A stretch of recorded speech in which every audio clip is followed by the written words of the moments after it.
Começa agora um programa que traz tudo sobre o livro mais lido em todos os tempos. Apresentamos O Som do Livro.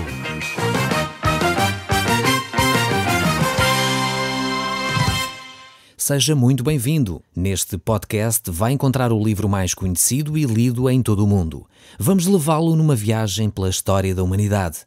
Este é um audiolivro para si, para a sua família e sociedade em geral. Contextualização e comentários de Paulo Chaveiro. Cá estamos nós, de novo, a olhar para este livro que fala connosco, a Bíblia Sagrada. Nós estamos a estudar o livro nesta Bíblia Sagrada que se chama o Livro do Êxodo. E estamos no capítulo 30. No último programa falámos sobre este altar de incenso. Nós não concluímos tudo acerca deste altar de incenso. E eu gostaria de voltar a ele neste programa hoje. Vimos como ela era um altar, apesar de pequeno, muito importante. Não era possível ser feito nele outros sacrifícios. Era apenas colocado o incenso. Aprendemos que este altar, que era um altar de incenso, nos fala da presença de Deus. Não vamos à presença de Deus pelos nossos próprios esforços, a fim de nos tornarmos aceitáveis a Deus. Vamos sim em nome de Jesus Cristo. As nossas orações não têm nenhum mérito pessoal, porque elas são feitas sempre em nome de Jesus Cristo. O altar de incenso era um lugar pequeno, mas muito importante. Nenhum sacrifício poderia ser oferecido nesse altar de incenso. Diz assim o verso 9: Não oferecereis sobre ele incenso estranho, nem holocausto, nem oferta de manjar, nem tampouco derramareis libações sobre ele. Só o incenso poderia ser colocado neste altar. Mas não era um incenso qualquer. Ele deveria ter determinadas características. O verso 34 e 35 definem bem como este incenso deveria ser feito. Diz assim o texto: Disse mais o Senhor a Moisés: Toma substâncias odoríferas, estoraque, ónica e gálbano, estes aromatos com incenso puro, cada um de igual peso. E disto farás incenso, perfume segundo a arte de perfumista, temperado com sal, puro e santo. Vemos aqui este tipo de perfume, este tipo de incenso que era oferecido neste altar. Nenhum outro tipo de incenso deveria ser oferecido naquele lugar.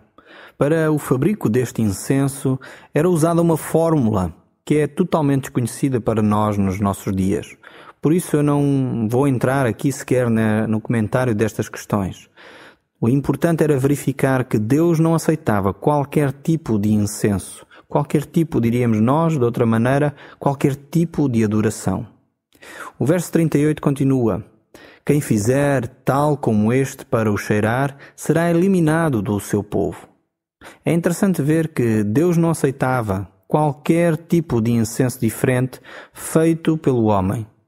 O que é que isto quererá dizer? Este é o altar da oração, como eu já disse. É o altar da adoração. Refere-se ao lugar onde nós oferecemos louvor, adoração, ação de graça a nosso Deus, onde apresentamos os nossos pedidos e as nossas súplicas.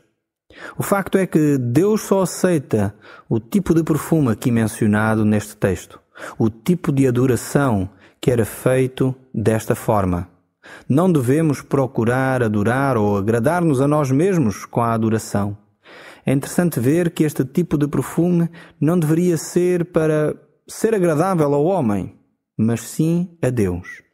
É por isso também que, quando falamos da adoração, a palavra de Deus nos diz que devemos fazer essa adoração em espírito e em verdade. Infelizmente, muitas vezes olhamos e vemos pessoas a procurar adorar a Deus, mas ao mesmo tempo a procurar acima de tudo que o seu parceiro, o seu vizinho, goste da adoração. A adoração deve ser feita e dirigida só a Deus. É verdade que podemos ter cânticos bonitos, e eu creio que Deus aprecia cânticos bonitos. Nós já falámos sobre a importância da beleza das coisas que são feitas para Deus. No entanto, a verdadeira adoração é aquela que provém de um coração puro e reto, não de artefactos forjados e não dirigida ao homem. Não é que seja errado ter cânticos bonitos, como eu já disse, mas é errado quando ela é dirigida ao homem e não a Deus. É interessante ver que esta adoração era feita pelos sacerdotes. Era dirigida por Arão, sumo sacerdote, assim como todos os outros sacerdotes. A Bíblia nos diz que todos nós, hoje, aqueles que aceitaram Jesus Cristo em seu coração, aqueles que de alguma forma pediram perdão a Deus e reconheceram o seu pecado, passaram a ser sacerdotes de Deus.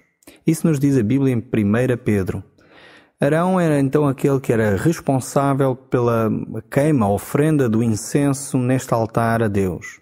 E se nós olharmos para o capítulo 30, verso 7, ele diz assim: Arão queimará sobre ele o incenso aromático. Cada manhã, quando preparar as lâmpadas, o queimará. Quando ao crepúsculo da tarde acender as lâmpadas, o queimará. Será incenso contínuo perante o Senhor pelas vossas gerações. O trabalho de Arão, de alguma forma, nos aponta mais uma vez para a pessoa de Jesus Cristo, o grande sumo sacerdote, o grande intercessor, aquele que está continuamente intercedendo por nós diante de Deus Pai. No tabernáculo, duas coisas falam claramente acerca da obra de Jesus Cristo nos lugares celestiais. A primeira é o altar de incenso e a segunda é a pia de bronze. Desta falaremos mais tarde. Quanto ao altar de incenso, nós vemos como ele era usado para levar as orações diante de Deus. E é exatamente isso que Jesus está a fazer nos céus neste momento. Haveria também ainda o outro altar, o altar dos sacrifícios, onde animais eram entregues como ofrenda pelo pecado. Podemos dizer que o tabernáculo tinha estes dois altares, o altar de incenso, onde Deus habita como santo, como sacerdote, e o altar do holocausto, onde Deus tratava com o homem os seus pecados, onde os pecados dos homens eram removidos. O altar de bronze, o altar do holocausto, fala-nos da terra, fala-nos do pecado, fala-nos do homem terreno. O altar de incenso aponta-nos a direção do céu, fala-nos de santidade, de separação. O altar do holocausto é o que Cristo faz por nós aqui na terra. O altar de incenso é o que Cristo está a fazer por nós nos céus. O altar de incenso fala também das nossas orações e da nossa oração e adoração a Deus. Jesus é aquele que verdadeiramente louva e ora por nós. Jesus é aquele que genuinamente adora a Deus por nós. Ele é o nosso intercessor. E como é que nós podemos aprender a adorar a Deus? No altar onde Cristo está. Ele é o nosso Salvador. Podemos entrar no lugar santo, porque o pecado já foi deixado fora no altar do holocausto. E a base da nossa oração, a base daquilo que nós fazemos ao aproximarmos-nos de Deus, é o facto de Jesus Cristo já nos ter limpo dos nossos pecados. Aqui no Velho Testamento, uma vez por ano o sumo sacerdote deveria de entrar neste lugar santo dos santos, com o sangue de um animal inocente, consagrado para esse efeito, para levar o pecado de todo o povo. Hoje nós somos aceitos diante de Deus não porque tenhamos algum mérito ou não porque nós sejamos melhores do que aqueles do passado. Não, mas pelo facto de Jesus Cristo ter morrido na cruz, uma vez por todas, para nos dar acesso com confiança a Deus.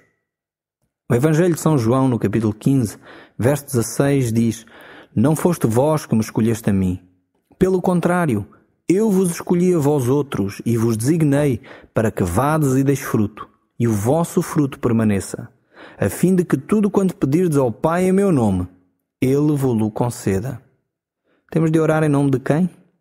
Este texto bíblico mostra-nos que temos de orar em nome de Jesus Cristo. Tudo quanto pedimos ao Pai em nome de Jesus Cristo, isso nós iremos receber. Não por mérito próprio, não porque nós oramos bem ou temos uma aptidão para conversar. Não, é por causa do nome e do sangue de Jesus Cristo. A importância da oração reside no facto de irmos ao Pai em nome daquele que nos validou a nossa entrada.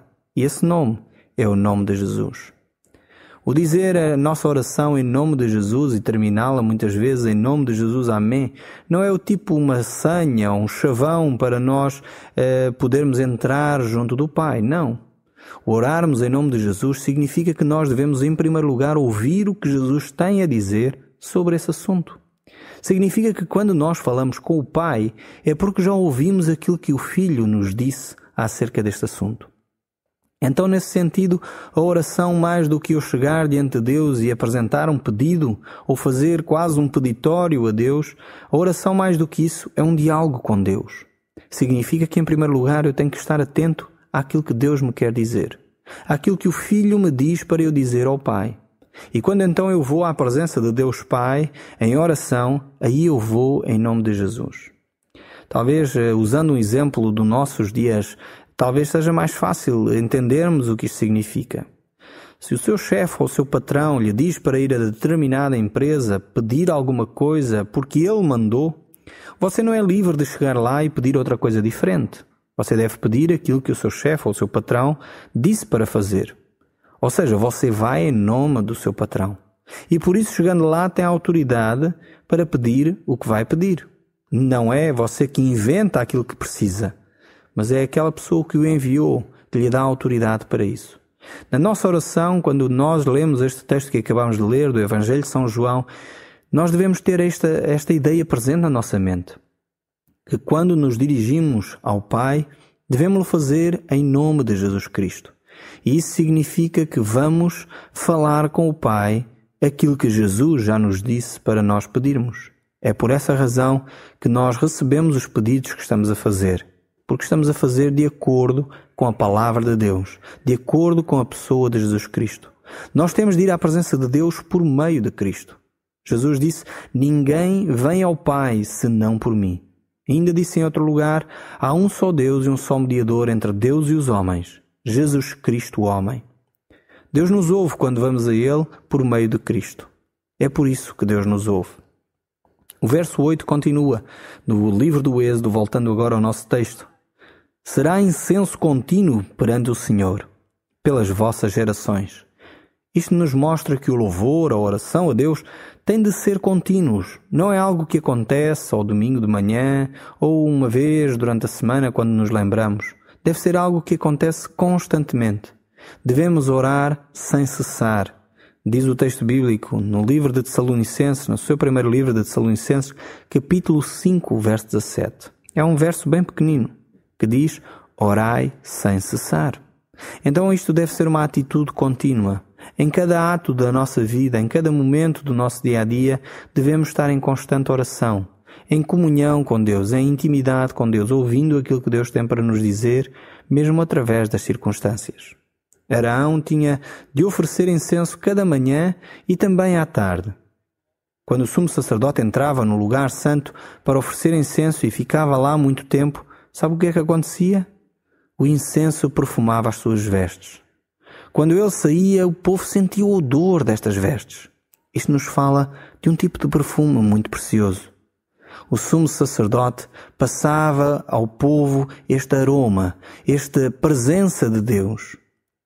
O problema é que muitas pessoas hoje em dia não conseguem sentir este perfume nos cristãos.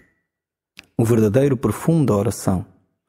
O salmista orava desejando que a sua oração fosse como incenso suave que subisse até diante de Deus. Quando passamos tempo na presença de Deus por meio da oração, sempre saímos com algum perfume espiritual. É fácil que os outros veem isso. Eles vão sentir no nosso comportamento, nas nossas palavras, nas nossas atitudes, que nós estivemos na presença de Deus. Assim como este sacerdote, quando saía daquele lugar, as suas vestes estavam impregnadas com este cheiro bom da presença de Deus. Assim deve ser a vida de cada cristão. O verso 12 continua do livro do Êxodo, dizendo: quando fizeres recenseamento os filhos de Israel, cada um deles dará ao seu senhor o resgate de si próprio, quando os contares, para que não haja entre eles praga nenhuma, quando os arrolares. Todo aquele que passar ao arrolamento dará isto, metade de um ciclo segundo o ciclo do santuário. Este ciclo é de 20 geras. A metade de um ciclo é a oferta do Senhor. O ciclo era o dinheiro usado naquele tempo. Era feito de prata. E neste texto fala-nos da responsabilidade social de cada um de nós. Este dinheiro era para ser usado nas necessidades da casa de Deus, para o serviço a Deus. Deus havia perdoado os pecados ao seu povo e de alguma forma em gratidão a Deus o povo trazia estas ofrendas a Deus. Ofrendas também em dinheiro. Aqui não nos está a falar de indulgências ou de uma forma de pagar o perdão dos seus pecados. Não é isso. Mas é um ato de gratidão que o povo fazia. A palavra de Deus nos mostra claramente que nós não podemos fazer nada para comprar o perdão de Deus. Não há nada que eu possa fazer, nem você possa fazer, para que Deus lhe seja mais favorável. Isto é graça e bondade de Deus. Jesus Cristo nos diz que quem não nascer da água e do Espírito não pode entrar no reino dos céus. Nascer da água é nascer para uma nova realidade, para uma realidade de obediência à palavra de Deus, mas não para uma compra da vontade e da bondade de Deus. Nós não podemos fazer isso. Não há nada que eu possa oferecer a Deus para poder comprar a minha vida eterna, para poder comprar a salvação, para poder comprar o perdão dos meus pecados. É bondade de Deus, é a ação de Deus de uma forma imerecida. E Ele o fez através da pessoa de Jesus Cristo. No livro aos Efésios, no capítulo 5, verso 26, a Bíblia diz: para que santificasse, tendo-a purificado por meio da lavagem de águas pela palavra. E em Tito, capítulo 3, verso 4, diz assim: quando, porém, se manifestou a benignidade do nosso Salvador e o seu amor para com os homens, não por obras de justiça praticadas por nós, mas segundo a sua misericórdia. Ele nos salvou mediante o lavar regenerador e renovador do Espírito Santo, que Ele derramou sobre nós ricamente, por meio de Jesus Cristo, nosso Salvador, a fim de que, justificados por graça, nos tornemos seus herdeiros, segundo a esperança da vida eterna. Este texto é fantástico. Diz, eu repito só esta última parte, Ele é o nosso Salvador, a fim de que, justificados por graça, nos tornemos seus herdeiros, segundo a esperança da vida eterna. A lavagem desta água pela palavra, é o lavar regenerador feito pelo próprio Espírito Santo, é a purificação que acontece no coração do homem, pelo poder e a ação do Espírito de Deus em nós. O cristão tem de ser um homem de coração limpo, de mente transformada e de uma vida santa. Não porque ele se esforce para fazer isso, mas porque ele deu espaço para Deus fazer isso. Não podemos servir a Deus com uma mente suja, com atitudes que vão manchando constantemente a nossa vida. Se nós queremos ser cristãos, se nós dizemos ser cristãos, nós devemos viver em concordância com a palavra de Deus, em concordância com aquilo que Deus pede que nós sejamos como pessoas. Não podemos adorar a Deus com impureza de coração. Foi por essa razão que Jesus Cristo fala aos seus discípulos sobre a necessidade de uma vida santa, de uma vida separada, de uma vida de santidade. Quando Jesus, não sei se está lembrado, lava os pés aos seus discípulos, ele fala sobre esta verdade. Ensinava uma lição muito importante sobre a vida de santidade. Jesus deseja para nós, seus seguidores, a mesma pureza de vida que ele demonstrou aqui na terra. Nós já temos os nossos pecados perdoados quando pedimos perdão a Jesus. Aí Jesus lava-nos por completo. Mas é necessário cada vez nós podermos aproximar-nos de Jesus e lavarmos os nossos pés. Isso revela a preocupação que cada um de nós tem em viver uma vida santa. Uma vida que reconhece que somos fracos, reconhece as nossas limitações e que sabe também que quem pode purificar é o próprio Jesus Cristo. É Ele que nos purifica, é Ele que pode limpar o nosso coração. Nunca devemos pensar que pelo facto de já termos sido salvos por Jesus, podemos viver agora em pecado sem qualquer preocupação. Não. Um crente não pode ter uma vida desse tipo.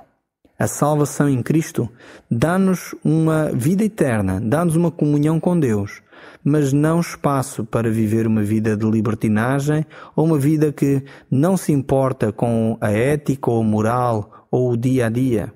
Devemos viver de facto essa vida de uma forma reta e justa aos olhos de Deus. Mas se sentimos essa pressão e pecamos e caímos, a palavra de Deus nos diz que se nós confessarmos de novo os nossos pecados, Deus é fiel e justo para nos perdoar os pecados e nos purificar de toda a injustiça. O crente tem de ter uma vida de santidade, não somente precisa de uma veste limpa, mas precisa também de ter um coração puro e um coração santo. Não sei se está lembrado das bem-aventuranças de Jesus quando ele diz: bem-aventurados os limpos de coração, porque eles verão a Deus. Voltando aqui ao nosso livro do Êxodo, no verso 17 diz assim: Disse mais o Senhor a Moisés: Farás também uma bacia de bronze, com o seu suporte de bronze para lavar. Pô-la-ás entre a tenda da congregação e o altar, e deitarás água nela. Nela Arão e seus filhos lavarão as mãos e os pés. Quando entrarem na tenda da congregação, lavar-se-ão com água para que não morram. Ou quando chegarem ao altar para ministrar, para acender a oferta queimada ao Senhor, lavarão, pois, as mãos e os pés para que não morram. E isso lhes será por estatuto perpétuo, a ele e à sua posteridade através das gerações. Sabemos que esta bacia era feita de bronze finamente polido. Uma das finalidades do bronze naquele tempo era servir como espelho. De alguma forma ela refletia a imagem do homem tal qual ele era. No tabernáculo, o homem diante da pia de bronze não só via refletida nela a sua imagem, como também se lavava neste lugar. Só conhecemos profundamente o lado espiritual do homem quando de alguma maneira somos confrontados de uma forma clara na Palavra de Deus sobre quem nós somos. Só assim conseguimos ver exatamente quem nós somos. Só na Palavra de Deus nós conseguimos ver refletida a nossa vida, os nossos valores, as nossas motivações. Ao nos contemplarmos pela própria Palavra de Deus, ao nos olharmos pelos próprios olhos de Jesus Cristo, aí nós podemos ficar conscientes de quem nós somos. É necessário que haja da nossa parte uma verdadeira atitude de avaliação, de deixarmos ver a nossa vida tal qual Jesus nos vê. E quando nós somos confrontados com esses factos, aí só nos resta reconhecer quem nós somos e dizermos a Deus: transforma a minha vida, muda o meu coração. Essa deve ser a nossa atitude daqueles que se aproximam de Deus, que se aproximam deste lugar onde devem lavar as suas mãos e os seus pés, neste lugar santo. Esta era a razão de ser desta pia no tabernáculo. Nós iremos continuar a olhar para estes textos bíblicos no próximo programa, pois o nosso tempo chegou ao fim. O Som do Livro, uma produção da Rádio Transmundial de Portugal.